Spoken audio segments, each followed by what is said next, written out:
Hello everyone, welcome to star IQ. Star IQ के video platform पे आप सभी का बहुत बहुत स्वागत है।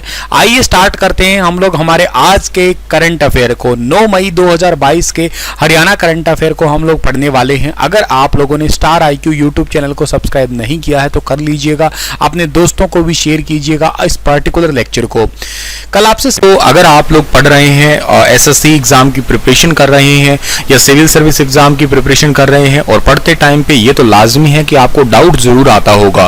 तो डाउट अगर कोई आता है तो आप लोग जो है ना उसे सॉल्व करने के लिए अनअकैडमी प्रोफाइल पर जा सकते हैं। अनअकैडमी आप लोगों को मौका दे रही है अनलिमिटेड डाउट सॉल्व करवाने के लिए आस्क अ डाउट फीचर के द्वारा।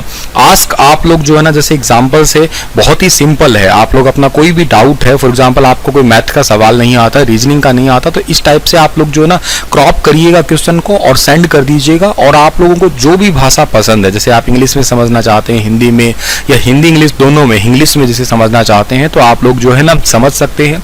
एडुकेटर आपको जो है ना वो इजीली समझाएंगे। आप एक साथ लाइन अप करके तीन डाउट, जैसे मान लेते हैं एक सवाल पूछ लिया, 2 क्वेश्चन लाइन अप लगा सकते हैं ताकि प्रॉपर आप लोगों को जो है ना समझाया जा सकेगा।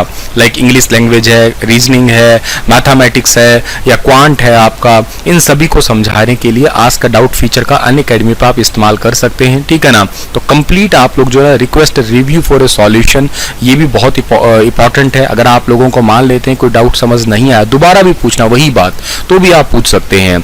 इसके लिए लिंक आपको डिस्क्रिप्शन बॉक्स में प्रोवाइड करवा रहा हूं, उस पर क्लिक करके आप लोग एनरोल करिए। एनरोल करते टाइम पे आपको मेरा कोड की जरूरत पड़ेगी, तो कोड आप लोगों को फिल कर देना है स्टार आईक्यू, बिना स्पेस दिए स्टार आईक्यू कोड फिल कर देना। इससे आप लोगों को ईज हो जाएगा थोड़ा। मेरी हर क्लास अनअकैडमी पे देखने के लिए लिंक सारे डिस्क्रिप्शन में है, उन पे क्लिक करके आप एनरोल कर लीजिएगा। हर रोज रात को क्लास 8 बजे होती है, शाम को 6 बजे होती है। तो आप इन क्लास सवाल पूछा था, उसका सही जवाब क्या होगा कि संगाई त्योहार कहाँ मनाया जाता है। तो संगाई त्योहार जो है ना वो मनाया जाता है कहाँ पे, मणिपुर के अंदर। यानी कि सवाल का ऑप्शन नंबर बी जो है ना वो बिल्कुल ठीक रहेगा। आज का पहला सवाल क्या है कि हरियाणा सरकार ने कितने करोड़ रुपए के राजस्व को संग्रहित करने का लक्ष्य रखा है। Haryana government has set a target to collect revenue of how much. तो रेवेन्यू कलेक्ट करने का जो टारगेट रखा है वो रखा है 9,200 करोड़ रुपए, यानी कि ऑप्शन नंबर ए जो है वो बिल्कुल ठीक रहेगा। ये वाला डिपार्टमेंट हरियाणा के डिप्टी सीएम दुष्यंत चौटाला के अंतर्गत आता है। हरियाणा सरकार ने वर्ष 2022-23 के लिए आबकारी नीति को मंजूरी दी है और इसके लिए 9200 करोड़ के राजस्व को संग्रहित करना है, यानी कि कलेक्ट करने का टारगेट रखा है। पिछले साल ये लगभग 6400 करोड़ रुपए का था और इस साल बढ़कर जो है ना 7938 करोड़ का हो गया है। ये मतलब पिछले साल से बढ़ गया है। शराब के अंतर्राज्यीय आवागमन को बेहतरीन नियंत्रण करने के लिए ट्रांजिट स्लिप को शुरू किया गया है। ट्रैक और ट्रेस सिस्टम जो है ना वो भी और सिक्योरिटी होलोग्राम को भी लागू कर दिया गया है, जिसके अंतर्गत नकली और अवैध शराब जिन कंपनियों की होगी उन्हें ब्लैक लिस्ट में जो है ना वो डाल दिया जाएगा। हालांकि राज्य का जो ज़्यादा व्यापार है वो शराब से ही हो रहा है, हरियाणा राज्य का तो स्पेशली आप लोग कहिएगा, ठीक है। आज का दूसरा सवाल जो है ना वो क्या रहने वाला है, खेलो इंडिया यूथ गेम में देश के कितने खिलाड़ी जो है ना वो शामिल होने वाले हैं। तो खेलो इंडिया यूथ गेम में जो है ना हमारे पूरे भारत के जो है ना तकरीबन 8000 से ज़्यादा खिलाड़ी, 8500 के आसपास के खिलाड़ी जो है ना वो हिस्सा लेने वाले हैं। यानी कि ऑप्शन नंबर जो है ना डी इस सवाल का बिल्कुल ठीक रहने वाला है। खेलो इंडिया यूथ गेम आप लोगों को सबको पता है कि 4 जून से 13 जून 2022 तक जो है ना वो होने वाले हैं, ठीक है ना।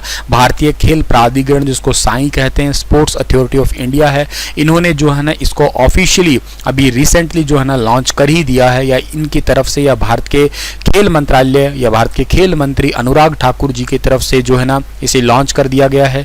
हरियाणा का जो इसका खेलो इंडिया यूथ गेम का जो मस्कट है वो धाकड़ है, उसका नाम है, ये भी याद रखिएगा।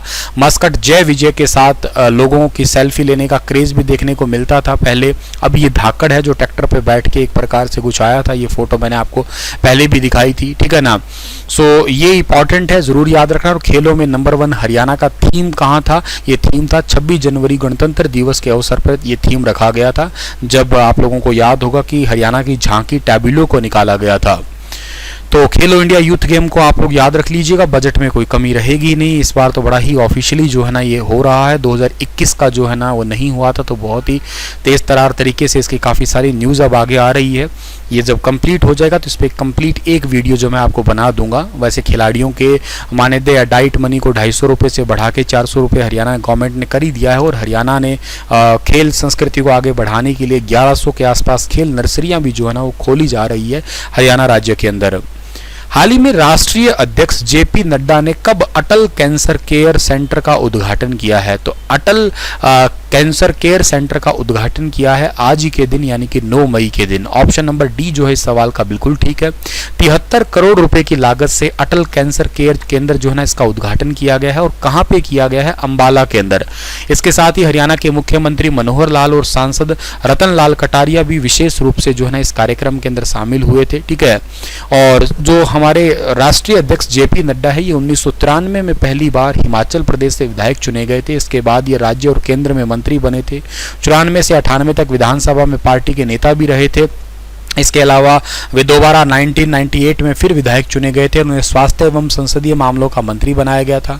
2007 में इन्हें फिर से चुनाव जीतने का अवसर मिला था, और प्रेम कुमार धूमिल की सरकार में उन्हें वन एवं पर्यावरण, साइंस और टेक्नोलॉजी डिपार्टमेंट का मंत्री बनाया। 2012 में जो है ना इन्हें राज्यसभा का सांसद चुना गया, और मोदी सरकार में स्वास्थ्य मंत्रालय की कमान संभाली थी। 20 जनवरी 2020 को उन्होंने भारतीय जनता पार्टी के अध्यक्ष के रूप में भी जो है ना इन्हें चुना गया था। तो ये पॉइंट भी आप लोगों को जो है ना वो याद रखने हैं इनसे रिलेटेड। हरियाणा के किस जिले में 25 एकड़ में देश का सबसे बड़ा हेली हब जो है ना वो बनाया जाएगा? देश का सबसे बड़ा हेली हब बनाया जाएगा कहाँ पे जी? गुरुग्राम के अंदर बनाया जाएगा, यानी कि ऑप्शन नंबर सी जो है ना इस सवाल का बिल्कुल ठीक रहेगा। इसे द्वारका एक्सप्रेस वे पर जो है ना गवर्नमेंट बनाना चाहती है 25 एकड़ के अंदर। इसके लिए केंद्र सरकार के पास प्रपोजल भेज दिया गया है, ठीक है ना। और इसे नॉर्थ इंडिया में हेलीकॉप्टर की लोकल कनेक्टिविटी जो है ना और ज़्यादा बेहतर हो जाएगी। तो हरियाणा के गुरुग्राम के अंदर जो है ना देश का सबसे बड़ा हेली हब, 25,000 जो है ना लोगों को रोजगार भी मिल जाएगा यहाँ पे एक साथ ही। 13 अक्टूबर 2021 को जो ना हरियाणा के मुख्यमंत्री मनोहर लाल जी ने गुरुग्राम में हेली हब बनाने की मंजूरी दी थी। और इसके अलावा नई हेलीकॉप्टर नीति के तहत देश में 4 और हेली हब, एक तो बेंगलुरु है, एक जुहू मुंबई है, एक गुवाहाटी असम है, और एक दिल्ली में बनाए जाने का प्रावधान है। और इसके अलावा गुरुग्राम तो है ही है। गुरुग्राम हेली हब देश का 5वां हेली हब और प्रदेश का पहला होगा। मतलब वैसे तो 5वां नंबर का कह दीजिएगा, लेकिन शुरुआत जो है ना वो सबसे पहले यहीं पे ही होगी, याद रखिएगा आप लोग, ठीक है। तो और इसके अलावा गुरुग्राम हेली हब में ना केवल उड़ान भरने की नहीं बल्कि पार्किंग, रिफ्यूलिंग और के अलावा यहाँ पे सर्विसिंग की भी सुविधा होगी। जैसे इंदिरा गांधी इंटरनेशनल एयरपोर्ट जो है ना इसका एयर ट्रैफिक की जो प्रॉब्लम्स है ना वो धीरे धीरे निजात मिल जाएगा उनको। गुरुग्राम की पहली महिला आयुक्त कौन बनी? मैंने आपको थोड़े दिन पहले पढ़ाया था, कला रामचंद्रन, ठीक है ना। और इसके अलावा भारत की पहली OECM साइट का दर्जा जो है ना वो सबसे पहले किसको मिला? गुरुग्राम अरावली बायोडाइवर्सिटी पार्क को मिला। पूरे देश का सबसे पहला रेरा कोर्ट कहाँ खोला गया? गुरुग्राम के अंदर खोला गया। और हरियाणा के मुख्यमंत्री ने गुरुग्राम किसके द्वारा लिखित modern India for civil services and other competitive examination नामक किताब का विमोचन किया? तो पूनम दलाल दहिया ने जो है ना ये किताब लिखी है। तो ये पॉइंट भी आप लोगों को जो है ना वो थोड़ा थोड़ा याद रहना चाहिए, ठीक है ना। अगला सवाल हमारा क्या रहने वाला है? नेक्स्ट क्वेश्चन जो है ना हमारा रहने वाला है कि हरियाणा सरकार ने Maruti Suzuki India private limited को नया प्लांट बनाने के लिए कितने एकड़ जमीन देने का निर्णय किया है? टोटल 900 एकड़ जमीन देने का लक्ष्य किया है, यानी कि सी वाला ऑप्शन जो है सवाल का हमारा ठीक रहेगा। हरियाणा के खरखोदा के अंदर मारुति ग्रुप के 2 बड़े प्लांट लगाने का रास्ता साफ हो गया। 800 एकड़ में बनेगी कार और 100 एकड़ में क्या बनेंगे? मोटरसाइकिल बनेंगे, ठीक है ना। 100 एकड़ में मोटरसाइकिल बनेंगे, याद रखिएगा। और इसके अलावा एक बात और याद रखिएगा, जमीन 2 करोड़ 96 लाख रुपए प्रति एकड़ के हिसाब से जो है ना गवर्नमेंट ने दी है। और ये जमीन जो है ना basically HSIIDC Haryana state industrial and infrastructure development corporation के पास में जो है ना कंपनी ने कुल कीमत का 10% पैसा जो है ना वो जमा भी करवा दिया है। मतलब इसकी इस डिपार्टमेंट की तरफ से ही या इस कंपनी के थ्रू ही जो है ना ये जमीन दी जा रही है। Haryana state industrial and infrastructure जो है ना इसकी स्थापना 8 मार्च 1967 को हुई थी। और मारुति सुजुकी की बात करते हैं तो इसकी स्थापना 24 फरवरी 1981 गुरुग्राम के अंदर हुई थी। हेडक्वार्टर आज इसका वर्तमान में न्यू दिल्ली के अंदर है। हाल ही में हरियाणा के किस जिले की रहने वाली डॉक्टर वनीशा ढाका को मिसेज एशिया पैसिफिक ताज से नवाजा गया है? मिसेज एशिया पैसिफिक ताज से नवाजा गया है। ये कौन से जिले की है? ये कैथल जिले की रहने वाली है। ऑप्शन नंबर सी जो है इस सवाल का ठीक है। कैथल की डॉक्टर वनीशा ढाका को जो है ना मिला है मिसेज एशिया पैसिफिक टाइटल का ताज।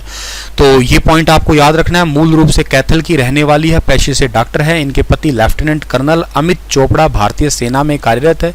वर्तमान में डॉक्टर वनीशा मेडिकल कॉलेज और अस्पताल के कार्य के साथ साथ एम्पावरिंग इंडिया फाउंडेशन जो आपके ट्राई सिटी उसमें सामाजिक कार्यकर्ता के रूप में भी काम कर रही है ये, ठीक है। और डॉक्टर वनीशा ने नेशनल व इंटरनेशनल पेजेंट में सहभागिता में जो है ना अपनी आवाज व विचारों को प्रभावशाली ढंग से समाज में पहुंचाने का जो है ना वो कई सारी कोशिश की है। सामाजिक कठिनाइयां जो है तो सामाजिक कठिनाइयां या लोगों की कठिनाइयां उनको दूर करने की भी इन्होंने जो है ना कोशिश की है।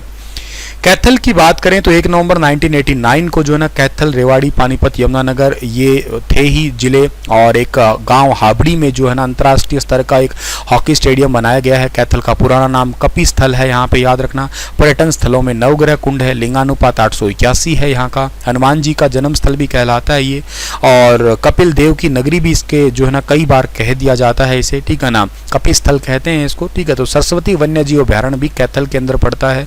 पुंडरी गांव कैथल में ही है, दुर्योधन से जो संबंधित है। कपिल देव का आश्रम कलायत कैथल के अंदर है। तो ये चीजें आप लोगों को याद रहनी है। और इसी के साथ ये लेक्चर समाप्त होता है और आपके लिए सवाल रहेगा श्रीरंगपट्टनम में ट्री ऑफ लिबर्टी, स्वतंत्रता का पेड़ का पौधारोपण किसने किया था? हैदर अली, टीपू सुल्तान, चीन कलिच खान, मुर्शिद कुली खान। बताइएगा इसके बारे में आप लोग कल फिर, और मिलते हैं हम लोग जो है ना कल एक नए सेशन के अंदर। तब तक के लिए आप लोग जो है ना ध्यान रखिएगा। Thank you so much.